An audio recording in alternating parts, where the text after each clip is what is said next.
Hi welcome to my channel Madhu's education alerts. This is your Madhusudan.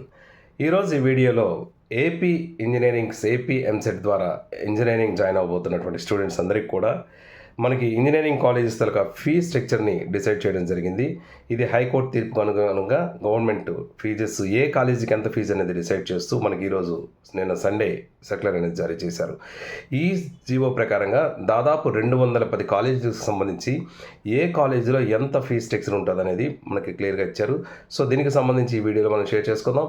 మీరు join అవ్వాలనుకుంటున్న college fee structure ఎంత ఉంది, దానికి ఆ ఫీజు దేనికి సంబంధించింది, ఇంకా దీనికి కాకుండా అదనంగా ఏమైనా ఫీజెస్ ఉంటాయా, ఇవన్నీ కూడా మనం ఈ వీడియోలో షేర్ చేసుకుందాం. ఎవరైనా ఫస్ట్ టైంగా నా ఛానల్ చూసినట్టయితే ప్లీజ్ సబ్స్క్రైబ్ మై ఛానల్. ఇక విషయంలోకి వెళ్ళిపోదాం. ఏపీ ఇంజనీరింగ్ సంబంధించినటువంటి కాలేజ్ ఫీజెస్ అని ఒక్కసారి మనం చూసినట్టయితే దాదాపు 210 బీటెక్ ఇంజనీరింగ్ కాలేజెస్కి సంబంధించిన ఫీజెస్ స్ట్రక్చర్ అనేది రిలీజ్ చేయడం జరిగింది.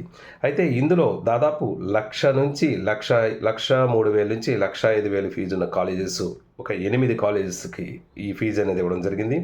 నెక్స్ట్గా చూసుకున్నట్టయితే 40,000 ఫీజుతో ఇంచుమించుగా 114 కాలేజెస్ 114 కాలేజెస్కి ఫీజు స్ట్రక్చర్ని కనీసం 40,000 డిసైడ్ చేశారు. ఈ రిమైనింగ్ కాలేజెస్ అనేటివి కూడా డిఫరెంట్ వేరియేషన్స్ అక్కడ ఉండే ఇన్ఫ్రాస్ట్రక్చర్ని బట్టి, అక్కడ ఉండే ఫ్యాకల్టీని బట్టి, వాటికి ఉండే అక్రిడేషన్స్, ఫెసిలిటీస్, కాలేజీస్ మొత్తం టోటల్ ఫెసిలిటీస్ అనుగుణంగా ఒక్కొక్క కాలేజీకి ఒక్కొక్క ఫీజుని డిసైడ్ చేశారు. మరి ఏ కాలేజీకి ఎంత ఫీజు ఉన్నది అనేది తెలుసుకునే ముందు అసలు ఈ ఫీజు అనేది దేనికి వర్తిస్తుంది అని ఒక్కసారి చూద్దాం.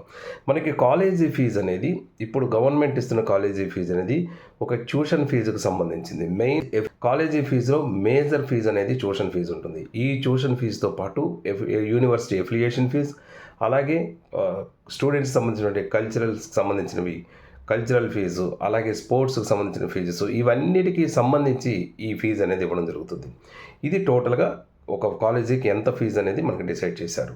ఇకపోతే ఇవి కాకుండా ఎడిషనల్గా ఒక స్టూడెంట్కి జాయిన్ అయ్యేటప్పుడు ఇంకే ఫీజెస్ ఉంటాయని మనం ఒకసారి చూసినట్టయితే ట్రాన్స్పోర్ట్ అనేది ఉంటుంది, మెస్, అలాగే హాస్టల్ ఫీజు ఉంటుంది, అలాగే ఎంట్రన్స్ ఫీజు అనేది కొంత ఉంటుంది. ఇటువంటి ఫీజెస్ అదనంగా వీటితో పాటు అది స్టూడెంట్ బేర్ చేయవలసి ఉంటుంది. ఈ ఫీజెస్ కూడా ఈ సంవత్సరం నుంచి డైరెక్ట్గా స్టూడెంట్స్ అకౌంట్లో కాకుండా, స్టూడెంట్ మదర్ అకౌంట్లో కాకుండా డైరెక్ట్గా కాలేజీకి ఇస్తున్నట్టుగా మనకు తెలుస్తుంది.